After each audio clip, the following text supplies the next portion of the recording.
Muito bem, eu recebo aqui nos estúdios aqui da Teria FM o pai Delmo de Xangô. Ele é professor, escritor de vários livros e membro de diversas academias de letras. A gente vai falar um pouquinho sobre essa história, né, toda de vida. Eu estava dizendo aqui, inclusive, a idade dele eu não acreditei, o Duda. Eu não acreditei. Você vai, não sei se ele vai querer contar aqui para o Brasil inteiro ouvir, né? Pai Delmo, boa tarde. Boa tarde, Bruno. Boa tarde, meus queridos ouvintes. É um prazer sempre muito grande estar aqui na Teria FM. Então, muito bom a gente poder fazer um bate-papo aqui nesse princípio de tarde. Muito bom. Pai Delmo, eu vou dizer uma coisa para o senhor. Quando a gente começou o desafio de trazer aqui essa diversidade religiosa aqui de Teresópolis, a gente pensou, né?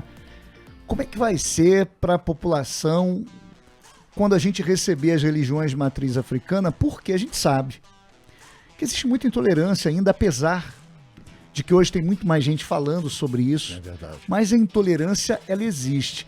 E eu fiquei até um pouco preocupado, mas já recebemos aqui pelo menos 2 lideranças de religiões de matriz africana. E assim, teve uma receptividade muito boa. Eu acho que a gente está avançando nesse tema intolerância religiosa. A sociedade está abrindo um pouquinho mais a cabeça. O que o senhor acha? Como é que o senhor percebe isso? Bom, a intolerância, ninguém nasce intolerante. Ninguém nasce amando. Ninguém nasce odiando. Você aprende. E a intolerância é fruto da ignorância. Porque se as pessoas, antes de falarem, elas procurassem entender, não é? E a convivência significa viver com, ela precisa que haja, não tolerância, eu não gosto muito da palavra tolerância, é preciso que haja respeito. Eu tolero alguma coisa, mas não quero conviver com aquilo. Não, eu devo ter respeito por tudo, por todas as pessoas, por todas as vertentes religiosas. Eu nasci numa família católica, depois andei flertando com algumas vertentes protestantes, ainda na minha juventude, e há quase 50 anos eu descobri a Umbanda e vi que a Umbanda é uma religião que não tem absolutamente nada a ver com o preconceito. E, aliás, aí falando como professor de língua portuguesa, preconceito é uma das palavras mais imbecis, né?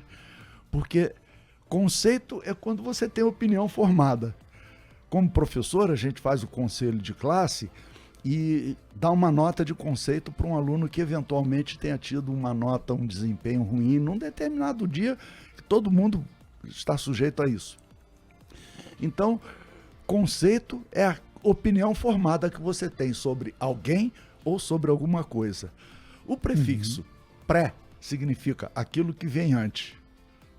Olha só, você tem opinião formada antes de conhecer? Tem algum erro aí nessa compreensão. A palavra preconceito é muito idiota, é muito bem imbecil. Idiota, é verdade. É uma palavra burra. Falando em... O senhor como professor, 12 livros já foram lançados. Verdade. Um já está na 7ª edição. 7ª edição, já foi para 11 países. Eu sou o primeiro escritor de Teresópolis eleito para a Academia Fluminense de Letras. E os meus livros estão aí rodando o mundo. Graças a Deus a gente tem essa... Tive esse dom divino, né? Porque os dons são uma emanação do divino para exatamente divulgar a nossa religião, as nossas raízes. Eu faço palestra no Brasil inteiro. Sou convidado.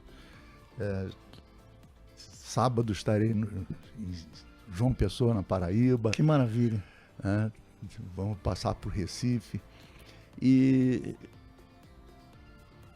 a primeira pergunta que eu sempre faço é: qual era a cor de Adão e Eva? Pergunto para a plateia: qual era a cor de Adão e Eva? A Bíblia não diz. Mas a Bíblia diz onde nasceram Adão e Eva. Está lá na Bíblia, está lá no Gênesis, né?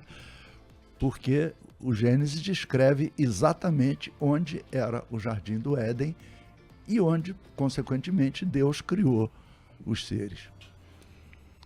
E onde era? Agora eu fiquei curioso. Acho que todo mundo ficou. Entre os rios Tigres e Eufrates. Exatamente onde a ciência evolucionista diz que nasceram os primeiros seres humanos. Olha, então, que coisa, hein? Que aula. A gente precisa entender a Bíblia como um grande documento histórico, mas que tem muitas alegorias. É preciso entender, não é só ler a Bíblia, não. A gente precisa entender a Bíblia cristã. Em tempos de inteligência artificial, a gente percebe que a Bíblia está cada dia mais forte do ponto de vista de ser, de fato, esse livro científico, histórico. Isso fortalece muito a fé de quem acredita na Bíblia. Mas vamos falar, né? O tema que a gente quer abordar hoje é Umbanda. E aí a gente ouve muita coisa ao longo dos séculos sobre a Umbanda, né, das últimas décadas no Brasil sobre a Umbanda. O que é a Umbanda, afinal? É uma forma de espiritismo? E aí muita gente tem dúvida, até porque foi colocado que essas religiões de matriz africana não são de Deus, aquela coisa toda que o brasileiro cresceu ouvindo. O preconceito. Ouvindo. Preconceito. Olha, aquilo lá não é bom. E ponto. O que é Umbanda, Pai Delmo? A Umbanda é uma vertente das religiões de matriz africana, e a gente precisa se ater primeiramente à palavra Umbanda, que ela vem do Yorubá Mibanda, que significa cura. Cura. Como é que uma cura pode ser uma coisa ruim? Isso no sentido literal da palavra. A palavra Mbanda significa cura. Cura do corpo e cura da alma. Então, o escopo da Umbanda é transformar o ser humano num ser melhor, tanto materialmente, fisicamente, organicamente, quanto espiritualmente. Não adianta você ser um bom médium de Umbanda e ser uma pessoa sem caráter. Da mesma forma, não adianta você ser uma ótima pessoa e ser um médium de Umbanda relapso. É preciso que esse desenvolvimento seja paralelo e adequado dentro de parâmetros. O estudo da Umbanda, para você ter uma ideia, eu vou traçar um paralelo aqui comigo, né?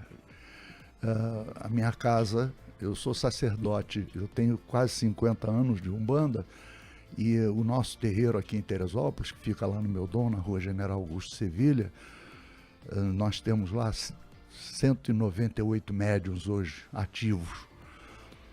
Quando nós fundamos a nossa casa, éramos eu e minha mulher somente, minha falecida esposa, né? Hoje nós somos 10 mil. Olha. 10 mil. Só aqui em Teresópolis eu já tenho 8 sacerdotes criados, aliás, 9 sacerdotes criados dentro da nossa linhagem, e nós temos terreiros no Rio de Janeiro em 10 ou 12 lugares, nós temos em Paraíba do Sul, temos Três Rios, temos Petrópolis, Niterói, São Gonçalo, Miguel Couto, Além Paraíba, Sapucaia. Todas essas pessoas que dirigem esses terreiros, eles passaram por no mínimo 7 anos de estudo. 7 anos. São 7 iniciações. E tem um detalhe muito sério. A Umbanda não aceita dinheiro. A Umbanda não cobra. A Umbanda não cobra caridade. O que nós fazemos é um trabalho de aperfeiçoamento do ser humano, ou pelo menos tentativa de aperfeiçoar o ser humano. Agora, professor, o pai, como é que ela se sustenta, a instituição, assim, a nível orgânico? Ela tem despesa, tem um tempo. Sim. Como é que é feito isso? Porque não é pedido, por exemplo, a pessoa que vai no terreiro pedir um socorro, ele não vai pagar por isso. Não paga ele nada. Não paga, ele não tem que dar nenhum tipo de contribuição. Nem aceitamos doações em dinheiro. Aceitamos doações de mantimentos, porque nós atendemos, lá no Meu Dom, nós atendemos 85 famílias com roupas e cesta básica. Que é um todo trabalho, mês. que é um trabalho social. É um trabalho social, né? Sábado nós distribuímos 500 brinquedos para as crianças. Foi o dia de Cosme e Damião. Coisa boa, né? Nós chamamos os IBGs, né? Então a manutenção da nossa instituição é feita pelos próprios médios. Então somos quase 200 pessoas, cada um contribui com 20, 30 reais, 40 reais por mês, não mais do que isso. E isso é suficiente para a gente manter Essa contribuição é para isso, de pra quem isso. já é parte, quem é De quem já é médium da parte. casa, Isso. ele contribui ali para poder manter a estrutura, Isso. porque não tem jeito, você tem Não tem luz, jeito. tem despesa né, de todo o funcionamento, a logística, e além disso ainda tem esse trabalho de caridade. Ainda tem esse trabalho de caridade. Então a gente aceita doações de roupas, a gente aceita doações, aceita e pede doações de mantimentos, alimentos não perecíveis. Todo mês a gente faz lá 85 cestas básicas e se tivéssemos mais oportunidade e mais facilidade de conseguir mais, a gente atenderia mais de 110 famílias, porque a gente mantém um registro sobre isso, é uma parceria que a gente tem com a Associação de Moradores do Meu Dom, e então a gente está vendo se as pessoas realmente precisam de cesta básica, e é muito interessante porque algumas dessas pessoas que recebem as cestas básicas, quando consegue um emprego e tal, que a gente também tem um serviço social, a gente tem médicos lá que a gente atende toda quinta-feira, a gente tem ortopedista, tem ginecologista, tem psicólogo, muita gente procura um terreiro de Umbanda achando que está com problema espiritual e na realidade o problema é psicológico. Então a gente tem psicólogos, psiquiatras, a gente atende tudo isso. Mas é muito interessante porque as pessoas que são atendidas e a gente consegue encaminhar para um emprego, depois ela volta e diz assim, olha, pode me tirar da lista, pode botar outra pessoa porque eu já consegui o emprego. Olha, que coisa legal, né? Não é? Então isso é muito importante, né? Muito importante. Não é só dar a cesta básica. Dar a cesta básica, você está dando uma esmola. Agora, quando você entrega a cesta básica e acompanha aquela família, aí isso sim, isso é fraternidade. Agora, para a gente concluir essa parte de o que é Umbanda, alguns datam ali de Zélio de Moraes para cá, de século XIX para cá, o surgimento da Umbanda. A Umbanda, ela é uma religião brasileira, é afrocentrada, é afro-indígena, como é que ela reúne todo esses cultos do Brasil com a África, é um encontro, como é que é isso? Como é que funciona isso? O Zélio Fernandino de Moraes, ele procurou, em 1908, aliás, no dia 15 de novembro, dia do meu aniversário, que é o Dia Nacional da Umbanda, e é o dia também do aniversário do Flamengo, né? Que Agora fechou. Então, o Zélio Fernandino de Moraes, ele era de uma família católica, ele procurou um centro kardecista e lá foi dito a ele que lá não era o lugar dele. E ele então criou um grupo e ele usou o espírito que trabalhava por intermédio dele, utilizou o termo Mibanda, que ele não sabia o que era. Então disseram que era Imbanda, depois virou Umbanda, mas a Umbanda existe há 10, 12 mil anos.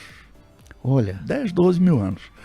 No caso daqui de Teresópolis especificamente, conforme eu disse, 42 anos que tem a nossa casa, quando criamos, eu e minha mulher, nós fomos feitos dentro do ritual Banto Ameríndio. Por quê? O que é o ritual Banto Ameríndio? Os bantos foram os primeiros escravos trazidos da África, por volta de 1560. E na África, a escravidão é uma coisa normal, até hoje. Então, os grandes traficantes de escravos eram os próprios reis africanos. Porque quando a gente fala em África, parece que é um país. Não é, são 52 países. 2.200 idiomas, 300 dialetos, né? São diversas etnias, mas os bantus foram os primeiros que vieram para o Brasil, trazidos como escravos. Mas na África tem uma característica. O filho do escravo, ele não é escravo, ele passa a fazer parte da família do dono do escravo. E aqui no Brasil e em todos os países europeus que praticaram o tráfico de escravos, como Dinamarca, Suécia, Inglaterra, França, Portugal, Espanha, todos esses países praticaram. Os filhos de escravos eram escravos também. Então os filhos de escravos, o que eles faziam? Fugiam. Eles fugiam das fazendas, dos engenhos, e fugiam para onde? Para as matas. E descobriram que muitos dos rituais dos nativos brasileiros eram idênticos aos rituais africanos. Olha, Principalmente no que se refere ao respeito aos ancestrais, o culto aos mortos e falar com os mortos, não é? Ora, então criou-se uma vertente de religião matriz africana, que é a que eu professo, chamado Banto Ameríndia, que é uma conjunção das religiões de matriz africana com as religiões nativas brasileiras. Por quê? Porque os orixás africanos foram ressignificados no Brasil. O Oxóssi, na África, é o orixá da fartura, é o orixá da agricultura. Como é que os africanos escravizados iam cultuar um orixá que era o responsável pela sua própria escravização? Então o culto ao Oxóssi, por exemplo, foi quase abolido pelos africanos trazidos como escravos. Então, Oxóssi foi ressignificado no Brasil com os nativos brasileiros, que nós chamamos de índios, né? Que são os povos originários. olha que coisa. E aí surge esse formato e aí de culto. surge esse formato, não é? Agora, o Zélio Fernandino de Moraes, que é dado como fundador da Umbanda, ele, na realidade, ele criou uma Umbanda cristianizada. Tanto que todas as casas fundadas por ele, que foram 7, todas elas têm nomes de santos católicos. Então, eles ainda respeitam a quaresma, fazem alguns rituais de carnaval, algumas coisas bem cristãs, né? Então, a Umbanda do Zélio não é a Umbanda africana. E agora eu quero fazer uma pergunta. Os médiuns na Umbanda, eles incorporam, né, os espíritos. Sim. O que são esses espíritos? O senhor poderia explicar para a gente? É preciso que a gente rapidamente faça a diferenciação entre orixá e guia, o orixá individual. O orixá é a força da natureza, é a emanação divina. São as forças que Deus, Criador, único, colocou no universo para gerir o universo. O vento, a água, o calor, o fogo, as pedras, tudo, né? A vegetação. E cada um desses elementos tem o seu orixá correspondente. Oxóssi, Xangô, Iemanjá, etc. Mas eu tenho os meus orixás individuais. São espíritos de pessoas que já viveram na Terra e que trabalham, vêm para nos dar orientações, para fazer caridade, né? A cura espiritual, dar conselhos, aconselhamentos, porque não se faz cura no terreiro de Umbanda. O milagre é interior. Então, a cura de uma doença física que às vezes ocorre é porque aquela pessoa merece, ela tem um merecimento. Então, Deus age de diversas formas, mas não é, porque a garrafada deu resultado, que isso é aquilo. Jesus era essênio, e os essênios curavam com a imposição das mãos. Os essênios eram, se vestiam de branco, né? Jesus aparece em todas as configurações que se fazem dele. Ele sempre aparece com a roupa branca, com a túnica branca, porque essa era a característica do povo essênio. E o povo essênio tinha várias características, e uma delas é fazer cura pela imposição das mãos. E tinha um detalhe, né? Os essênios não aceitavam pagar o dízimo ao templo. Por isso Jesus foi crucificado, porque Jesus não era uma ameaça para o povo judeu. Desagradou? Ele era uma ameaça aos sacerdotes, aos vendilhões do templo. Que coisa. Agora, assim, o que desce, os espíritos que descem em pretos velhos, né, caboclos, isso são arquétipos ou são espíritos mesmo? Não, de pretos velhos, de caboclos? São espíritos que na sua última encarnação aqui na Terra vieram sob a forma de escravos, de pretos velhos, e às vezes uma entidade que trabalha na linha dos pretos velhos na sua última encarnação não foi necessariamente nem velho, nem preto, mas foi com certeza numa encarnação pretérita, também foi escravo, e pode ter sido um jurisconsulto, pode ter sido um grande militar. Então as histórias são simples. E é preciso que a gente entenda que a própria Bíblia cristã fala tanto de reencarnação, que foi um dogma retirado, que era um dogma judeu, a reencarnação.